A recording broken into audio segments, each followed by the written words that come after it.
Good evening, everyone, and welcome to episode number 42 of the Motor City Metrics podcast. We're here on a Monday night. The Tigers are on a 4-game win streak. We got a lot of things to talk about. Episode number 42 of this promises to be the Jackie Robinson level of all podcasts. It will be podcasting excellence as we go through the evening, talking about all things Tigers and a little bit of MLB. Again, my name's John Urkula. People call me Yoop. Joining me tonight is the ever-present JFK, John F.N. Kloss, is running the show here tonight. And then joining us, as he does periodically, and we should have him on more, is Mr. Cameron Evans. Welcome, Cameron. How you been? Pretty good.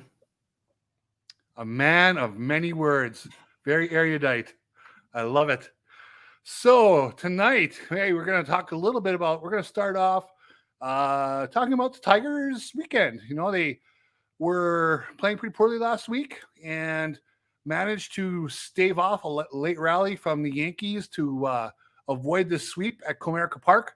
And then they went into Chicago this weekend and really showed themselves, I think, to be in a superior place to where the White Sox really are right now. They won 2 close games, and they also put a 10-0 thumping on them. John, what did you see this weekend?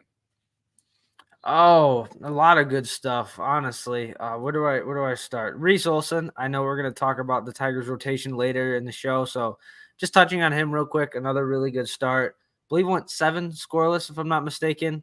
Was really very, very efficient. We've seen Torkelson hit a home run, got to 25 home runs. That's great to see as well. The offense was okay. You had Scooble, who had another good start as well. And then on Saturday in Game 2, the Tigers just absolutely whooped the White Sox.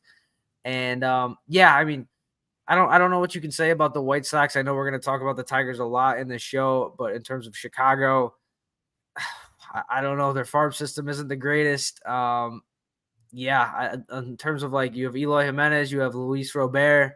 Other than that, man, I mean, you still have Dylan Cease, who has had an up and down year. It'll be interesting to see what their future holds, but I think the Tigers definitely look like the better team.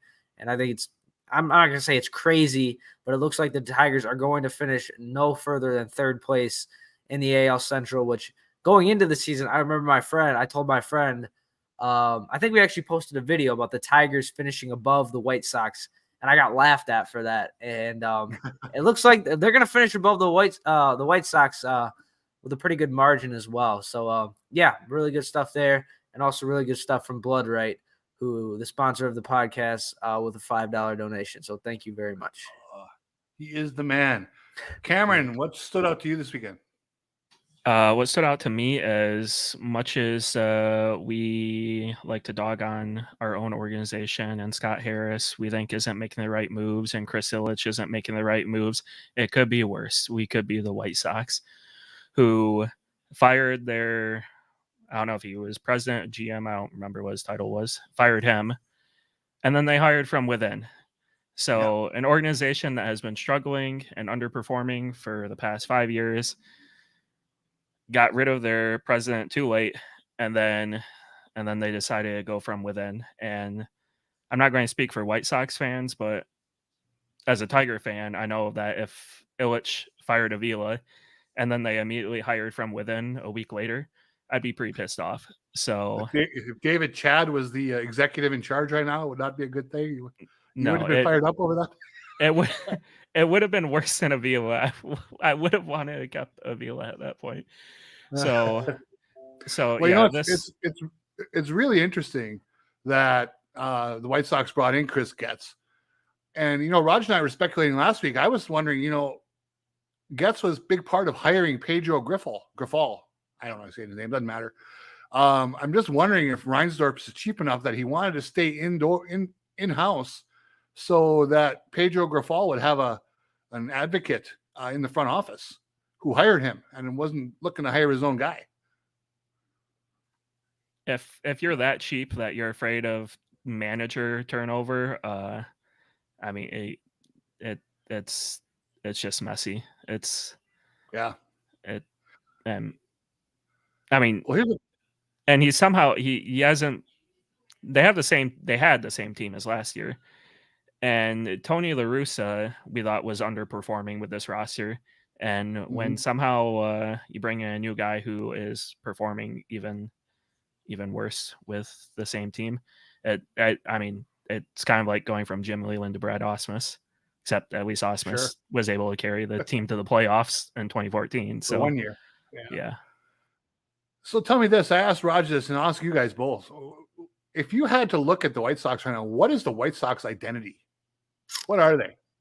So I think it was their young offensive core, right? With Eloy Jimenez, Johan Moncada, Tim Anderson. You had Oscar Colas. Oh, I'm missing a few. Andrew Vaughn. Obviously, I think I said Luis Robert. That was what they were going to kind of build off of, was that young nucleus of guys. And if we're being honest, the White Sox had a very talented roster heading into this season with guys like Lucas Giolito in the rotation. Michael Kopech, who I remember a lot of people were looking at him as a potential future Cy Young winner. You obviously had Dylan Cease as well. You added a veteran and Mike Clevenger. Still had a pretty strong bullpen as well.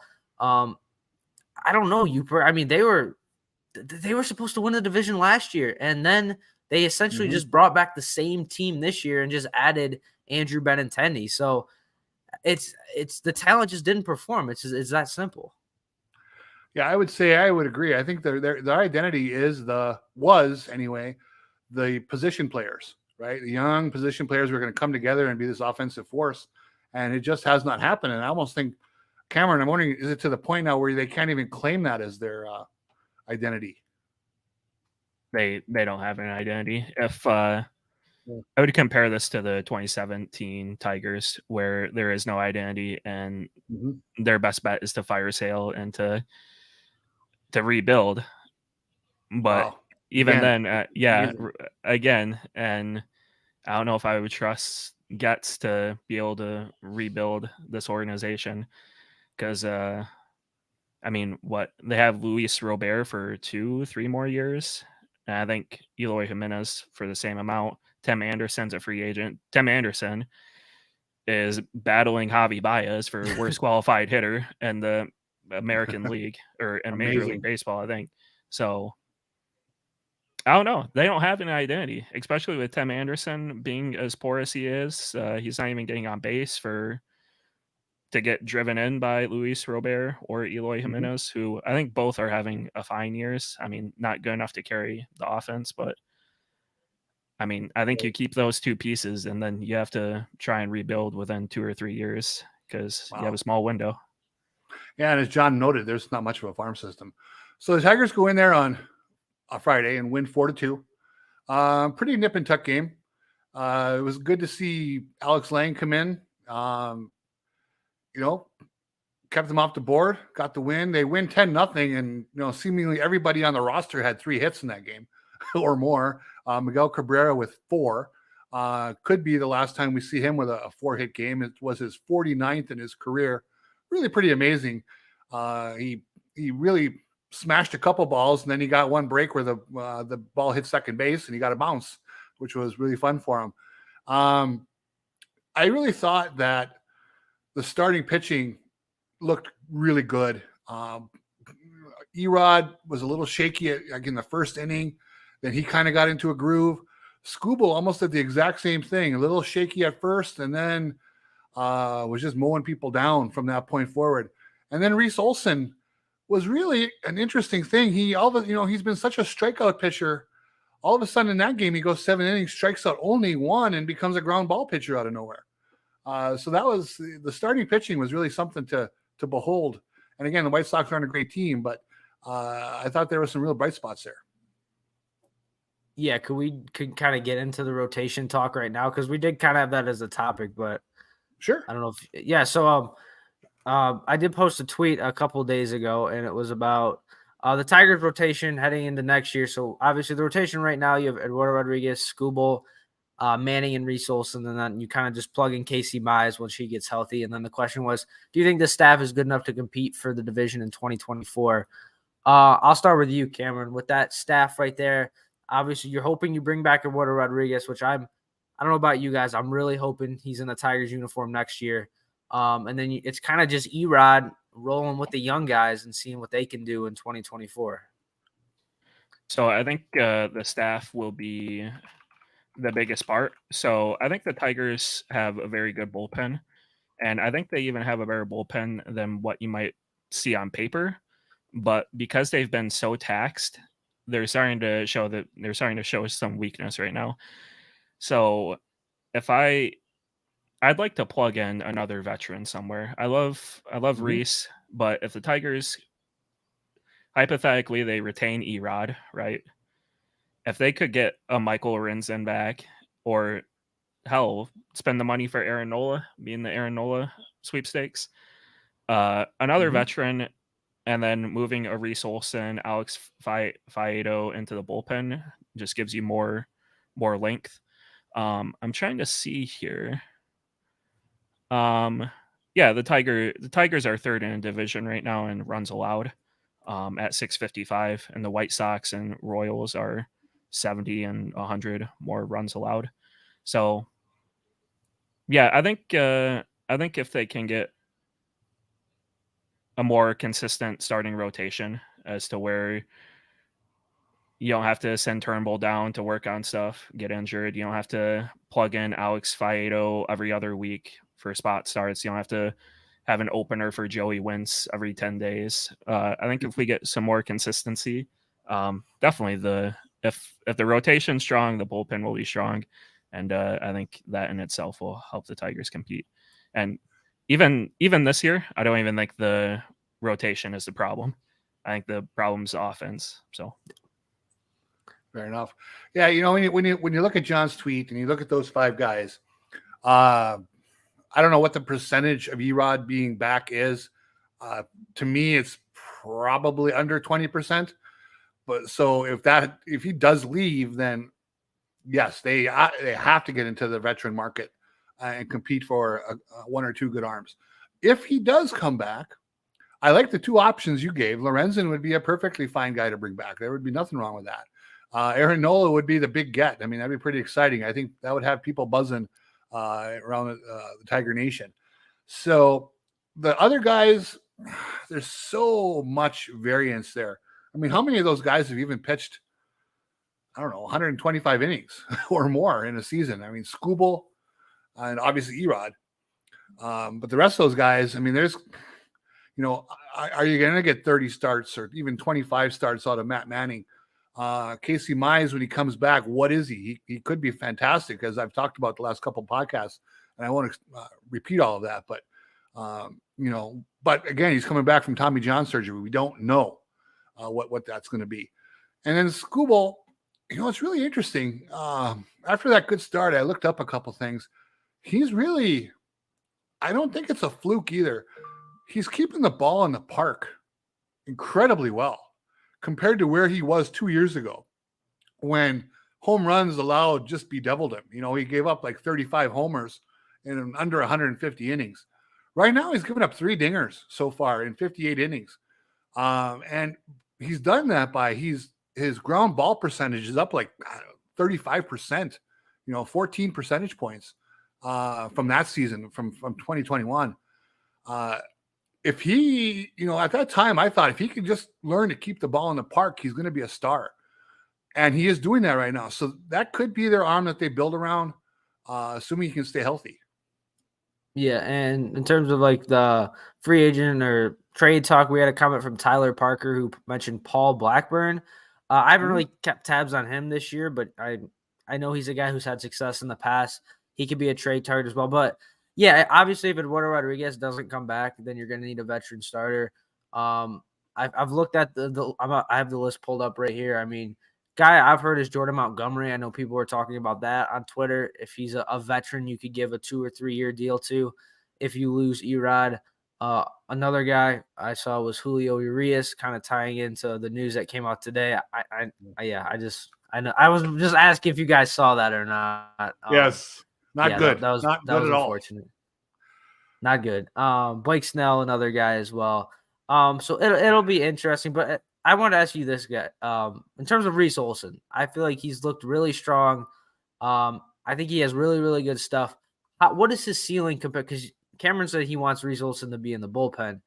Is his ceiling not a starter? Because I think he looks better right now, at least a little bit better than guys like Matt Manning And I feel like he deserves to be talked about on the same level as a Tarek Skubal, a Casey Mize, or a Matt Manning for the Tigers' future rotation.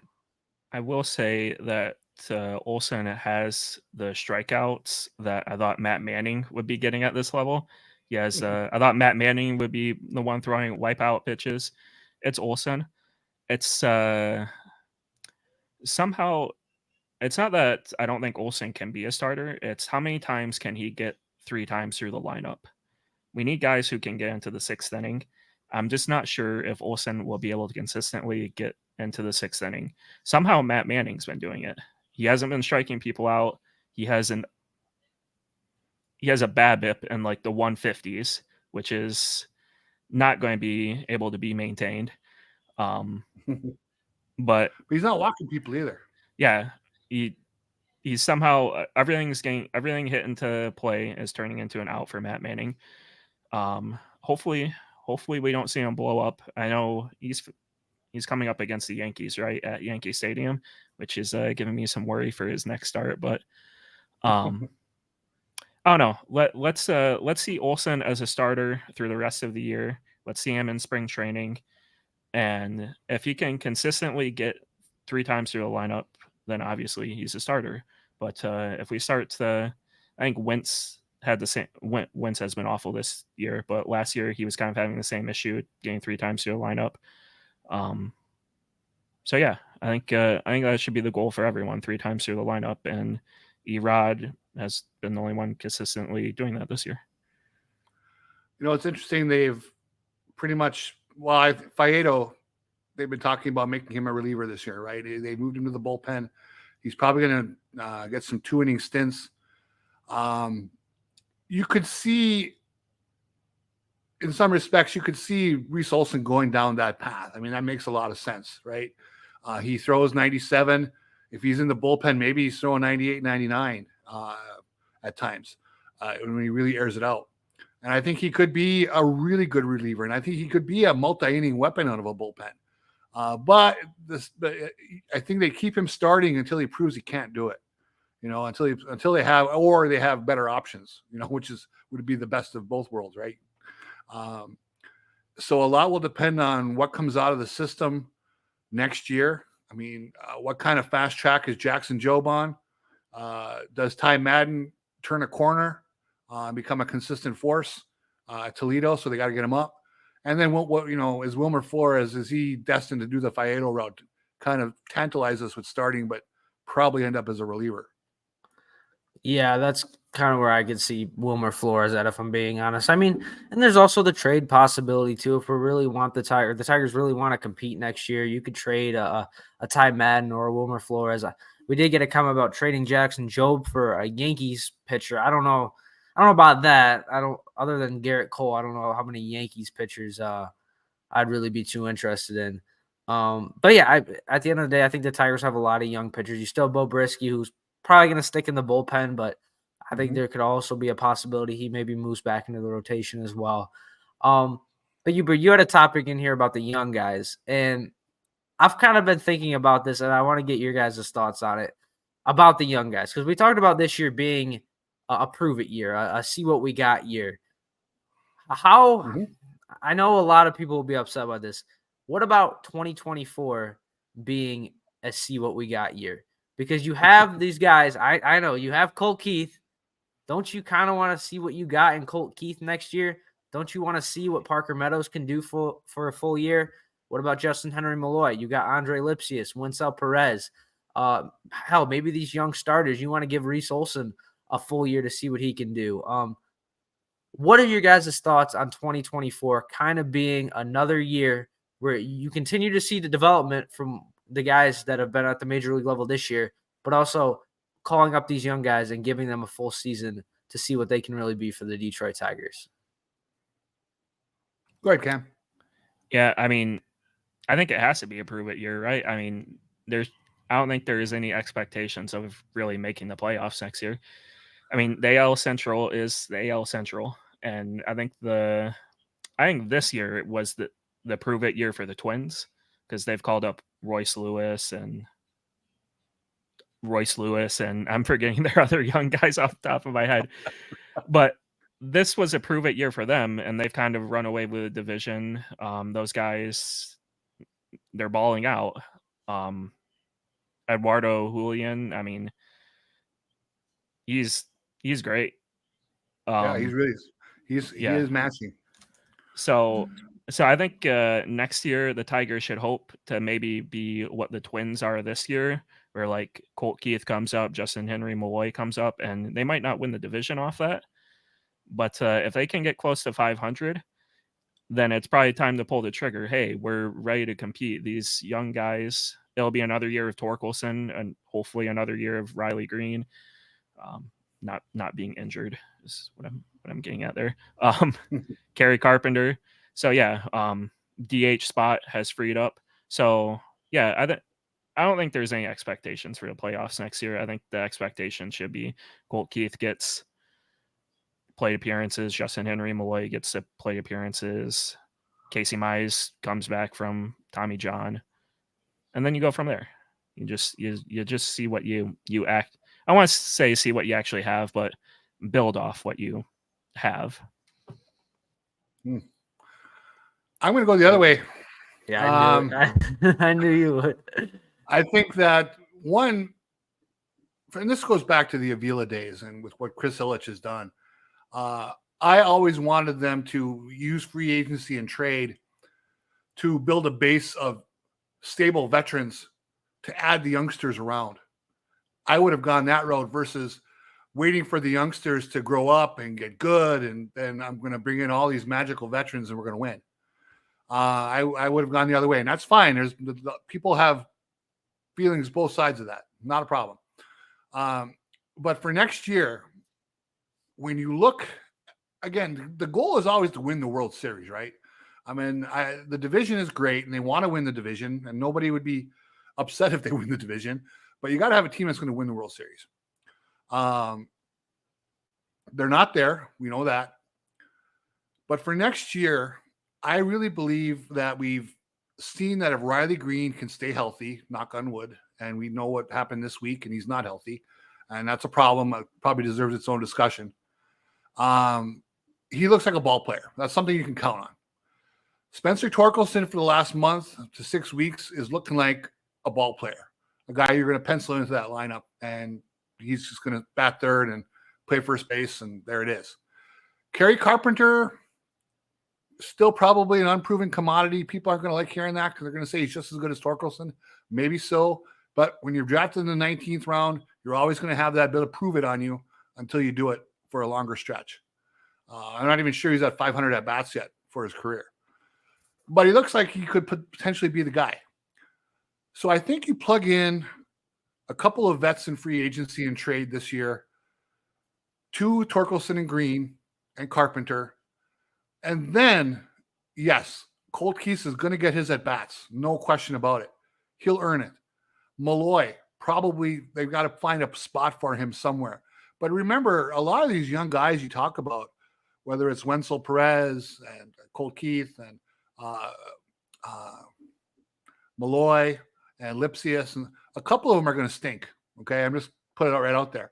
When you have 4, 5, 6 rookies and you're counting on them, you better not count on all of them to play well. You might get 1 or 2 who play well. And that's okay. I mean, that's just kind of the natural odds of baseball. Some guys adjust quickly and some guys do it. Torkelson, you know, if Colt Keith gets like rookie level Spencer Torkelson next year, that's not a shocker. That's not a stunning development. That could definitely happen. So we hope not. Well, I hope he's rookie of the year and they get a first round draft pick from starting him from the beginning of the season. But I think, John, to answer your question, they should look to compete next year. They should try to plug in at least 1 or 2 of those young players. But I think the other spots that they have around the diamond where they could upgrade, they need to tap into the veteran market. Yeah, I don't know. I'm at the point where it's like the veteran market. I can't see them getting that much better. Like Matt Chapman is a good third baseman. If you were to tell me that Colt Keith could be a better hitter than Matt Chapman next year, I don't think that's out of the question. Like Matt Chapman has been a very streaky, and if you're going to be spending all that money on him, I mean, why not just see what you have in Colt Keith? And you already do have these veterans in play. You have Zach McKinstry in place where if everything goes wrong with Malloy and Cole Keith, you can plug him in there and he could be somewhat respectable. You still have Andy Ibanez, and we've seen Lipsius. He hit his first home run. You have Winsel Perez, who's been tearing it up in Toledo.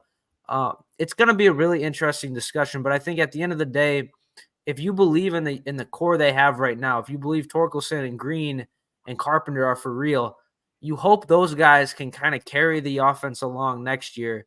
And maybe there's a veteran you add. But yeah, I think it's just a really interesting discussion because I've been hearing things like if the Tigers really want to compete next year, Javi Baez is not going to be their shortstop and stuff like that. So it'll be really interesting to see. I want them to spend money, but I would agree with you guys. It would probably be on some veteran pitching. But in terms of like offensively, it'll be interesting to see if they really want to give these guys as many at-bats as they possibly can, or if they want to add a veteran like a Whit Merrifield like we've talked about. I've been a big Jamer Candelario guy. There's some veteran outfielders as well. But I think that's kind of the debate we're going to be having over this offseason, and I think it's going to be really exciting to see what Scott Harris decides to do. And again, I've talked about this before. That's the wild card, right? Scott Harris, he had a kind of a quiet offseason last year, traded a couple relievers, but didn't really make a big stamp on the team kind of move. So we don't know, is he the kind of guy who's going to let loose and make a blockbuster and make some kind of trade? Or does he just, kind of stay beneath the radar and make small moves this year? We don't know what his MO really is. So Scott Harris was GM for the Giants under what's his name? I forgot. Farhan, yes, thank you. Yep. And they went from, I think, a 450 win percentage to a 480 win percentage. And then the third year they were at a 600 win percentage. And that was mainly built off the backs of veteran starters coming off injury and milking the last bit of production out of Evan Longoria, Buster Posey, Brandon Belt. So it can be done. You just have to trust Scott Harris's talent evaluation. And yeah, I don't really trust penciling in Colt Keith as the everyday third baseman or everyday second baseman next year. Not because, I have more than enough faith in Colt Keith that he's going to be a great MLB hitter. But I don't think it's fair to put those expectations on Colt Keith. So I think they will need to get a Jamer Candelario. I wouldn't spend the money on Matt Chapman. I think Matt Chapman would be a Javi Baez 2.0, but at third base. Mm-hmm. And then should we touch on Baez real quick? Sure. There are no rules. We can do whatever we want. What's there to talk about? Chris McCoskey tweeted that AJ Hinch said that Baez won't get that much playing time down the stretch. I think he was battling illness at the start of the week. Who knows if that was just some canned response that Baez was just needed to sit some games or what. But we might only see Baez once or twice a week for the rest of the year. Wow. And not that I'm surprised. The guy's at a low point, both professionally and probably personally, with the passing of his grandfather. But there's no one else at shortstop. There's no one else in the system ready to play shortstop. I think Peyton Graham's probably. Eddie's Leonard. That's what I've been hearing. I don't think he's an MLB shortstop. I don't think he makes enough plays there. I don't know if Kreidler has this. Kreidler might not have the stick. Probably has the glove, but not the stick. Yeah. And I got into an argument on Twitter about that. If they bring up Kreidler, do you think if you gave him 400 at bats, he'd have better than a 60 WRC plus? Like Baez? Oh yeah, if the hurdle to clear is Javi Baez as a Tiger, then yes, that's a good thing. He'd be fine. It is. People don't realize Baez still has a positive F4. Sure, he has 11 outs above average, so there is still positive production there. I think everyday regular should be at 2.0 F4, so he is below that threshold. But he's not actively taking away from the team, just because his glove is that good. But I think again, everyone needs to swallow the pill. Baez is going to be here for the next few years because no one's taking that contract. No one, and the Tigers aren't going to eat it. Well, that's the question. At some point will they? I mean, I think we're at least a year away from that. I would agree with you. I don't see any reason why he would opt out unless he is just determined to go play somewhere he wants to play and forego the money. But nobody does that. So I think that he will opt in, and he should. I mean, who wouldn't, right? Yeah, I think that's just going to be an ongoing issue. It's very interesting that they do plan on curtailing his time, though, down the stretch. That's something that's definitely worth watching. The Zacks are way more interesting to watch at shortstop than Javi Baez right now. I mean, Baez did make that nice double play, but I don't know. I like seeing Zach Short hit home runs out of that 8-hole. Something brings me some sense of joy just seeing him pop one over the wall.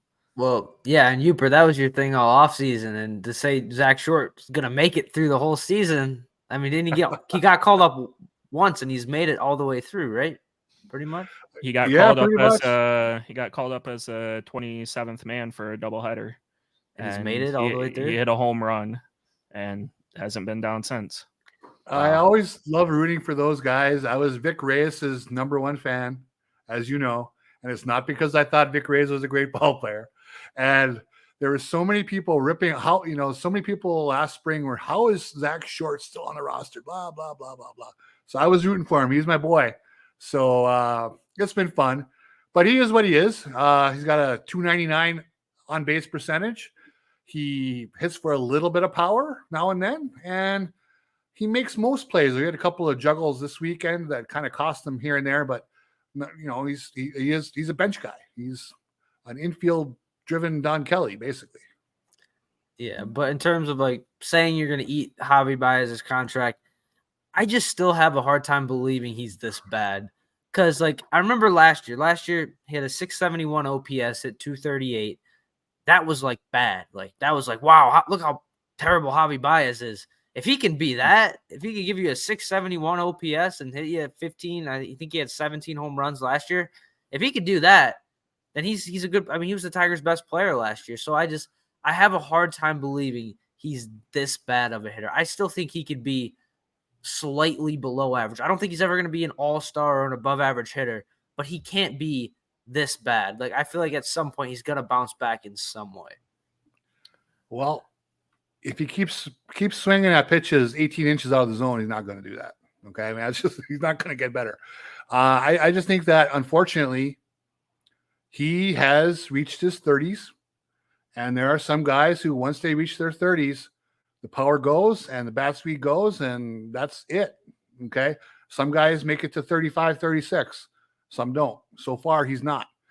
If we jumped in our Motor City Metrics time machine and went back to the year that he signed in Detroit, the Tigers are coming off Hinch's first year, where they played, decent baseball down the stretch, and they go to add a couple guys, Erod and Baez, and people are a little bit excited.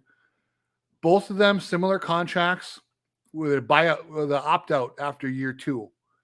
And I think if Al Avila's master plan, if indeed there was one, had come to fruition, I mean, the whole idea was to have those guys for 2 years, get 2 good years out of them, and they both opt out and go and nobody cares because they had 2 good years. That is possibly going to happen now for Erod. He's at least had 1 good year, and it was the right good year this year versus last year. But Baez, that has tanked. I mean, that has gone right down the toilet to the point where there's almost no option for him but to opt in. If you could go back in time, there were 5 shortstops on the market. Trevor Story has been injured. Baez has been terrible. Any of those other 3 would have been a pretty big upgrade for what the Tigers have these days. To be clear to YouTube chat, if you gave 650 plate appearances to Baez and Zach Short, I'm picking Baez every time. Going back to 2021, I just looked it up on Fangraphs, and 2021 Tigers shortstops combined for a -1 F/WAR and a 73 WRC plus. I believe that was mainly Zach Short and Willie Castro over there for a majority of the year. So Baez having a 2.3 F/WAR last year was a 3.3 WAR upgrade over what the Tigers had in 2021. So yes, I would definitely take Baez for 162 over Zach Short. But yeah, I think we've beat the dead horse. Just don't be surprised when Baez is only playing every other day, because I guess that's what AJ Hinch said. So speaking of another guy who could play, because I wanted to kind of pitch this to you guys. We're going to talk about trades that potentially happen. I don't know about you guys, but I'm starting to feel like Akil Baddoo is the odd man out for the Detroit Tigers. I just feel like you have Riley Greene, you have Parker Meadows, which I feel like we need to talk about Parker Meadows a bit on this podcast because of what he's been able to do defensively on the base pass. He's been a really, really positive development for the Tigers. You have Justin Henry Malloy. You still have Matt Vierling. Does it feel that way as Akil Baddoo as the odd man out? Because I do think the Tigers really need to address that infield like we've talked about. And I think, could there be a trade this offseason where you're trading Akil Baddoo to get an infielder? But I kind of wanted to get your guys' thoughts on that. I predicted during the trade deadline that Erod and Baddoo would both go to the Yankees for some type of package. Obviously didn't happen, but I still think the Yankees should target Akil Baddoo just because it'd be Curtis Granderson light. The Yankees need a left fielder, and they need someone who can put the ball in play. Well, I guess not just put the ball in play, but actually cause some havoc on the base paths, because right now I guess they're getting younger and younger because they just cut Donaldson. They added their top 2 prospects in their organizational ranks. So yeah, I think Baddoo being part of some bigger trade. I don't see him just getting traded by himself. I don't know what team would necessarily want that, but as part of a bigger trade piece, I could see Baddoo going to some team that needs a lefty outfielder. I think that he has options left next year. So I mean, they can send him to the minors if they have to. If enough of the other guys beat him out, and he's the 6th outfielder, then he'll end up in Toledo. Now the question comes down to, do they need the 40-man roster spot for him at some point? With the Rule 5 and the guys who are going to be Rule 5 eligible and that sort of thing. So it becomes a numbers game. But to be honest, I still think there's some ceiling there to go after with him and to be patient. I always just go back to he missed the COVID year, then he had an injury year. He just hasn't played a lot of baseball for a guy who's been in the big leagues for his 3rd season. And he's still young enough to get better. So personally, I hope they do find a way to keep him. I don't think his trade value is anything too great. I think that a trade that's possibly brewing out there is if they go to a rebuilding team and say, hey, we have all of these prospects, and to be honest, about 4 of them should probably end up being first basemen. Who do you want? So we can get something we need. And I'm talking about Jace Young and Colt Keith and Justin Henry Malloy, and the list goes on and on. These are probably, and they have Torkelson on board already, and really Kerry Carpenter probably should, if they could really do it, they'd probably make him a first baseman in the old days. So first baseman they could probably trade a couple of those guys for something pretty good. I would look to hang on to Baddoo. That may be just because I like the guy. I like the power. I like the patience. Certainly he has not put up the productivity that we like to see yet. Yeah, I think he has had a bounce back season. He's a one more player this year, has an OPS plus of 88. So I think he's definitely rebuilt his trade value a little bit. But I think it's going to be interesting just because of the left-handed bats the Tigers do have. And I just keep going back. Like I remember me and Uper talked about like what they could do this offseason. And I mentioned like I'm gonna kind of do some research on who they could look to trade for. And I just keep going back to a guy like Jonathan India, who I think just would be a really, really good fit here. And I wonder if you were to offer the Cincinnati Reds and Akil Baddoo, maybe throw in a sweetener or a prospect as well. But I think the Tigers really need to address the infield, especially if you're unsure if Colt Keith can be your everyday third baseman or second baseman next year. And so I think that trading from the outfield, unless you want to trade some prospects, which I mean, I feel like Scott Harris is in the process of building that farm system back up. I don't know how smart it would be to kind of tear it down right now.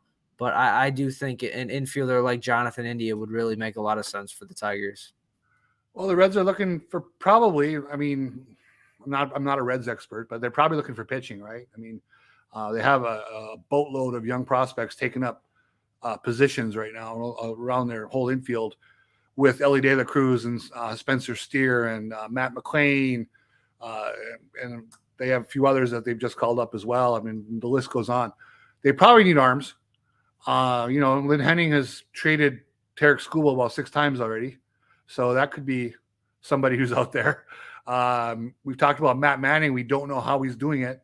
And if that's the case, maybe it's time to move him if you can. So, I mean, there's a lot of different ways Scott Harris can take this. That's why it is going to be a fascinating offseason. Yep. Cameron, do you have anything to add? No, other than it seems like all these young teams doing well lack pitching. And I wish the Tigers pitching had stayed healthy because there may be, like if Casey Mize was healthy, Matt Manning was healthy, Tariq Skubal was healthy, Alex Faedo was healthy and doing what he's capable of doing. I mean, hypothetically, Tigers could be trading a lot of pitchers for some of these young teams like Baltimore and Cincinnati. But I do think Tarek Skubal has built his trade value up pretty well. I mean, he had a really good season last year, and he's kind of just built off that. He's been a little up and down, but I do think if he has a solid month of the season, I definitely think his trade value will be up there. And you still have Jason Foley as well. So they do have some pitchers they want to trade, but I don't know if I'm ready to move on from Skubal yet unless you're really getting a great package for him. Yeah, well, that's the issue. The issue is we don't want to move on from Skubal. Yeah, I mean, that's it. When you talk about trading Skubal, whenever Lynn Henning brings that up, he gets killed on Twitter for it, right? Which is always amusing. But nobody's untradeable, right? I always firmly believe that. I mean, somebody could offer you something that knocks your socks off, and you're going to say yes. So with Tarek Skubal, obviously they're not giving him away. It's not a fire sale. You'd be looking to make a surgical strike by moving him and get a couple pieces that you really believe in are going to help put your team into a new position to compete, right? That's the whole. It's not about getting a bunch of wild cards and lottery tickets for Tarek Skubal. You'd be looking to get a guy or guys that you can plug in now probably and compete or in very short order. So you're looking for a premium return. People, I always think people are saying that we're looking to give people away, and that's not the case. So when you look at the Tigers pitching staff, between the ability and the performance, I mean, you would have to think Skubal's the guy that would draw the biggest market. Now, he has had a Tommy John surgery in his past. Then he had the other arm surgery last year. That's a problem. But if you look what he's done this year, again, I go back. I mean, his biggest bugaboo 2 years ago was home runs. And this year he has shut that down to this point. And it's not really a fluke number so much as he has changed the results he's getting. He's getting a lot of ground balls versus fly balls now. If that is real, if that becomes the Tarek Skubal that we're going to see moving forward, that's a pretty valuable commodity, whether you trade it or keep it. Yeah, but again, it'll be an interesting offseason. I feel like we always somehow end up on the offseason and trades and free agency. It's fun to talk about. It's what we live for. When your team is 10 games under 500 and a negative 90 run differential, you look to the future a little bit, right? But again, you're coming off a good weekend. They swept the White Sox. They are one win. If they can beat the White Sox one time next week, they'll have a winning record against every team in the Central Division this year, which would be pretty cool. Obviously, they got their butts kicked by the AL East, and this week they're going into New York to try to get some measure of revenge, if ball players think that way, from week to week against the Yankees. But, the good thing with the Tigers is they've been a better road team this year than home team, so they might be able to go into New York and snatch 2 games. Who knows? Yeah, and how about just the fact that, they've almost surpassed last year. They won 66 games last year. They're at 63. We talked about our predictions. I think I said I was either 72 or 75, but it looks like the Tigers could potentially get to that 75 win threshold, which that's a 9-game improvement from last year. That's pretty substantial.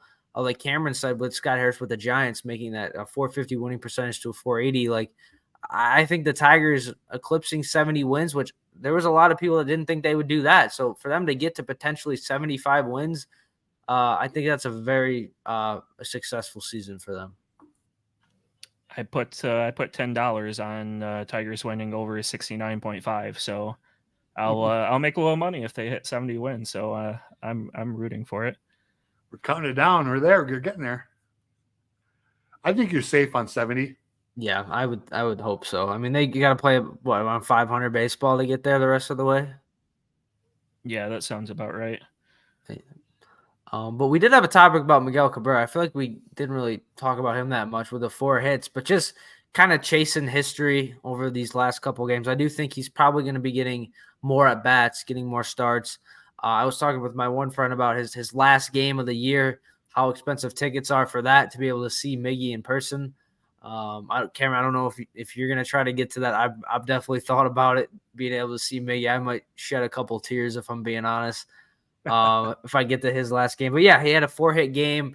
I made the joke about him coming for Adrian Beltre because, I remember they had a little not a scuffle, but at third base. And, playful scuffle. Yeah, a playful scuffle. Beltre, 3,166 hits. Miguel Cabrera, 3,158 hits, so he's closing in on there. Miggy is also 1 double away from tying Hank Aaron.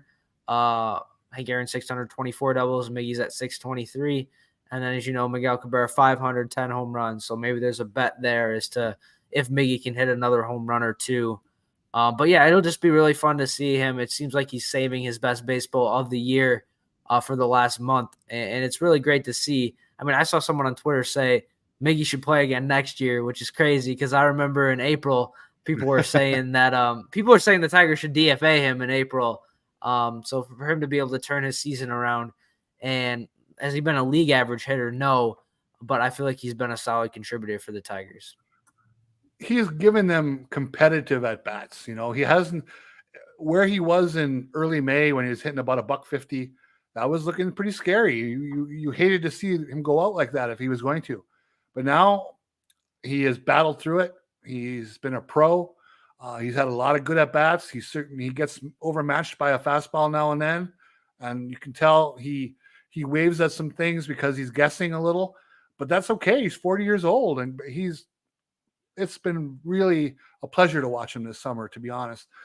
This week he passed Paul Wainer from the days of yore in hits, and then from the not so far in the past, he passed George freaking Brett on the hit list. That's amazing. If you were around for the George Brett era in any way, shape, or form, he's one of the greatest hitters that's ever played the game. Probably one of the 3 best hitting third basemen in the history of baseball. So Miggy went past him. He's probably going to pass Beltre. Passing Hank Aaron in doubles. What an accomplishment that is. I think he's only a couple home runs away from passing someone else in homers too. I forget now. Sheffield. No, he passed Sheffield. Oh, I think he's 1 past him now. But I think he's like 2 or 3 more to pass another guy. So he's moving up on the home run list. If he can have a Albert Pujols light finish to his career, like Pujols put on last year, that would be a whole lot of fun this month. So for Miguel Cabrera, he's 26th all-time in home runs. Mel Ott is 25th, 1 home run above him. And then you have Eddie Matthews, who's 2 home runs above him, tied with Ernie Banks, who's 2 home runs. So Miguel Cabrera, I would say best case scenario, he hits 3 more home runs and he will sit 23rd all time in home runs. Wow, and I would say that. those are three incredible names to pass right there. I just you just have to the appreciation of that is underrated. I mean, that needs to be talked about more. Those great names that baseball is built on, like Ernie Banks and Eddie Matthews. My gosh, to put Cabrera surpass them is mind blowing. So since May 25th, Cabrera is batting .291 with a .355 on base and a .407 slug, which is good for a 112 WRC plus, which is behind only Torkelson, Carpenter, and Greene for best hitters on the team in that time period. So yeah, he's the old man's got some life left in him. And, credit to AJ Hinch. I think Hinch has done the right thing by him, picked his spots, got good matchups for him, used him sporadically enough where he stayed fresh, didn't overuse him. Maybe they'll push it a little bit here in September. Will he even perhaps play first base that final series at home, at least for a game? That'd be kind of cool. But they've managed him well. They've done right by him for these last few months.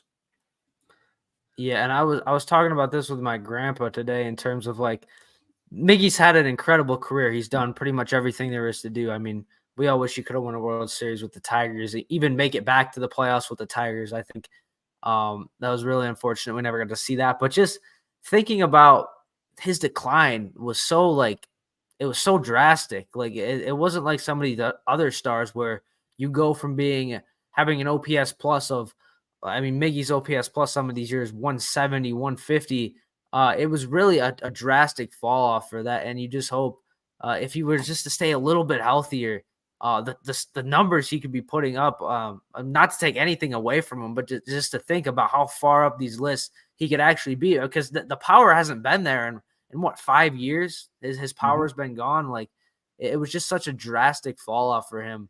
But to see him end his run with the Tigers like this, you do wish there was a couple more home runs sprinkled in there, but he's been a solid contributor for them. Well, his whole career, he had been so he wasn't hurt a lot early in his career. He played a lot of baseball. You look at his year by year, there's a lot of 155, 160 games year after year after year. And it was amazing. As soon as he signed that big contract, was the first year he started getting oblique injuries and some knee problems. But you just knew when he signed that contract. I mean, I said it back then. Their best case scenario is they get about 4 good years out of him, and then they can kind of manage the decline. And unfortunately, the decline started almost right away. They got maybe 1 really good year out of him, maybe 2. And then they've been managing this fall off over the years through all those injuries. They didn't get the David Ortiz finish to the career for a big man. They got the big guy who was physically wearing down year after year after year, which was sad to watch. But at least now we're getting kind of probably a happy ending. Yeah, I just to talk about it, like 2016, 5.1 WAR, and then the next year negative 0.9 WAR. It's just the fall off of it was very drastic, but I do think, it is what it is with Miguel Cabrera. Obviously, we can't take nothing away from what he's done. I did see the Detroit Tigers. They had a phone line, I guess, for Miguel Cabrera, where you could leave messages. I don't know if anyone in the chat has saw that. I don't know if you guys saw that. There's like the phone line where you could leave like a farewell retirement message for Miggy. Nice. I saw that, and there were a lot of good memes that came out of that. Oh, I was thinking about recording. I don't know if you guys are going to record them. I think that'd be a good segment for the show, our farewell message. I mean, we could definitely do that on one of the shows, our farewell message to Miguel Cabrera. We can record it live on the air here. Yes, that would be interesting because he means a lot to me. I mean, he's the only guy. When I started watching the Tigers in 2010, he's the only guy left from that. And that's it's just crazy to think about, because I remember being a younger kid watching all these players as I grow up and thinking, like, what does the future hold? And just thinking about these guys on other teams or being retired was just crazy to think about. So for him being that last remaining piece, it's going to be pretty sad when he's not in a Tigers uniform next year. Who will be the dean of the Tigers next year? That's interesting. I have to think about that a little bit. I wouldn't mind Eduardo. I was watching the broadcast a couple of days ago, and they were interviewing Eduardo Rodriguez while he was in the dugout, and he said he took all the young pitchers out for dinner, and that was very interesting to me because it's like maybe he does see himself as the veteran of the staff that can kind of lead these guys. I mean, he's won a World Series. He's been to the playoffs many times. Maybe he's a guy that can kind of take that mantle for the Tigers. There you go. Never know. But yeah, Cameron, anything else before we get out of here? Uper, anything else? Chat, anything else? On the Miguel Cabrera thing, I think we have to remember that he did play through some injuries in 2013 and I believe 2014 because he wanted to help make the Tigers make a playoff push. And I vaguely remember an article back like when Castellanos became a Red and Castellanos was injured. He talked about how Cabrera was like upset that Castellanos like took days off because he was like day to day. And Cabrera was talking about like, hey, I played through injury to try and make a playoff push. You should play through injury. That's not fair to Castellanos at all. But I think it says a lot for Cabrera's work ethic that maybe the reason his decline was so sharp was because he really pushed himself during those peak years to get the Tigers into the playoffs and push for a World Series. Yeah. Oh, there's no question. Like the year, I want to say it was 13, but it was the year he hit the home runs off the Royals, Comerica, off Aaron Crow, the walk-off winner. He was definitely he was on a roll in September and August and September. He was just crushing the ball, and he was playing on one foot. There's no question about it. But he has had that ability, to overcome the aches and pains in those days because he was one of the most gifted natural hitters the game has ever seen. That was probably the year also he hit the home runs off Mariano Rivera at Yankee Stadium, which might be some of the best baseball moments you'll ever witness. Yeah, I mean, I'm sure we'll talk about more moments and memories over this last month. Motor City Metrics supposed to be about the numbers, but we do get attached to these players. There is emotions involved in this, and I think a lot of people are going to be feeling those as the month winds down, as the season ends down. Only other thing I wanted to ask before we headed out of here is the Detroit Lions play on Thursday. Uper, I remember we talked about the Lions a little bit with your unique view of that. Cameron, I don't know how much of a football guy you are, but yeah, what are you thinking for the game on Thursday before we head out of here? I'm going to go Chiefs 31, Lions 22. Okay. I think the score is going to be in the 20s, and I think the Lions will get some key turnover against Patrick Mahomes that will solidify a win for them. That's my prediction. The Chiefs are probably more than likely going to win, and my prediction is if the Lions do win, I think there's going to be a lot of people saying a lot of ridiculous stuff if the Lions do win, which, again, is probably not going to happen. But, yeah, that'll be a fun game to watch. I don't know what it means for the Thursday show because I know everyone and their mother is going to be watching that game on Thursday. So we'll see what that means for the Tigers. But we'll be here covering the Tigers, talking about the Tigers. We'll always be here talking Tigers on Twitter, YouTube, anywhere you want to get your Tigers content, we'll be here. But yeah, thanks Cameron for joining. Thank you for posting all great stuff on social media. Uper, do you want to do the intro or do you want me to close it out for us? Close it out, John. Take it away. All right. Hopefully I can do it a little better than Alec Langs has been lately. But yeah, thank you guys so much for watching and for listening. We'll see you guys in the next show. Take care, everybody.